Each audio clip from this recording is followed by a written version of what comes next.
strained ties between Russia and the West. In the latest, Moscow has now accused the United States of having a direct role in the Ukraine war. बिस्मिल्लाहिर्रहमानिर्रहीम। तमाम देखने और सुनने वालों को मेरा सलाम। रशिया यूक्रेन वॉर पिछले 5 महीने से जारी एक ऐसी जंग जिसने अपने साथ साथ बहुत सारे ममालिक को इस लपेट में ले लिया है, क्योंकि रशिया और यूक्रेन दुनिया में बहुत बड़े एक्सपोर्टर हैं गैस के, पेट्रोलियम मसनूआत के और वीट के।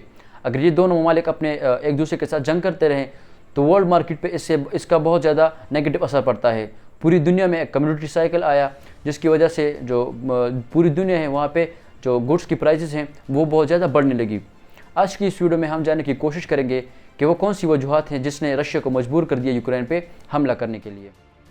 सबसे पहले अगर हम देखें रशिया को, तो 1991 से पहले रशिया जो कि यूएसएसआर के नाम से जाना जाता था और जो रशिया बॉर्डर के करीब उस वक्त ममालिक थी, यानी ताजिकिस्तान, उज़्बेकिस्तान, तुर्कमानिस्तान और यूक्रेन वगैरह, ये उस वक्त यूएसएसआर का हिस्सा थी।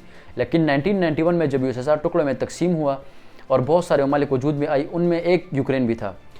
यूक्रेन 1991 से लेकर 2004 तक रशिया का एक पपेट के तौर पर भी वो जाना जाता था। वहाँ पे एक प्रो रशियन गवर्नमेंट थी, रशिया जो भी चाहता वो उनसे ईज़िली करवा लेता था। इवन के 1996 में यूक्रेन ने अपनी जो न्यूक्लियर वेपन्स है वो जाके रशिया को हैंड ओवर कर दिए थे। लेकिन सडनली 2004 के बाद ऐसा क्या चेंज हुआ कि इतनी प्रो रशियन गवर्नमेंट, इतनी जो फ्रेंडली गवर्नमेंट थी रशिया की यूक्रेन के साथ, वो सडनली चेंज हो गई और आज ये दोनों ममालिक एक दूसरे के साथ जंग कर रहे हैं। इसको समझने के लिए हमें कुछ चीज़ें समझनी पड़ेंगी।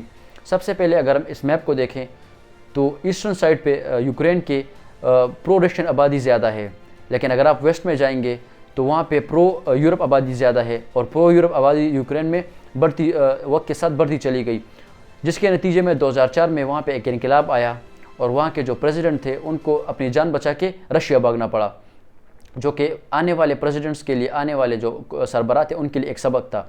उनके लिए सबक ये था कि अगर वो रशिया के पपेट की तरह काम करेंगे तो उनका भी यही हशर होगा, क्योंकि अवाम के लिए वो एक्सेप्टेबल नहीं था। अवाम चाहती थी कि यूक्रेन यूरोप के साथ अपने ताल्लुकात बढ़ाए।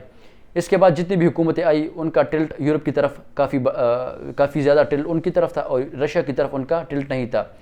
रशिया के लिए सबसे बड़ा शौक उस टाइम लगा जब यानी रशिया दुनिया में सबसे बड़ा एक्सपोर्टर है गैस का, और उससे पहले 2004 से पहले रशिया ने अपने जो पाइप्स गुजारे थे यूक्रेन से, तो वो उनसे रेंट नहीं लेता था। अमूमन यही होता है कि अगर एक कंट्री दूसरे मुल्क को गैस दे रही है, अगर वो एक किसी तीसरी कंट्री से वो पाइपलाइन गुजर रहे हैं तो उस तीसरी कंट्री को आपने रेंट पे करना होता है।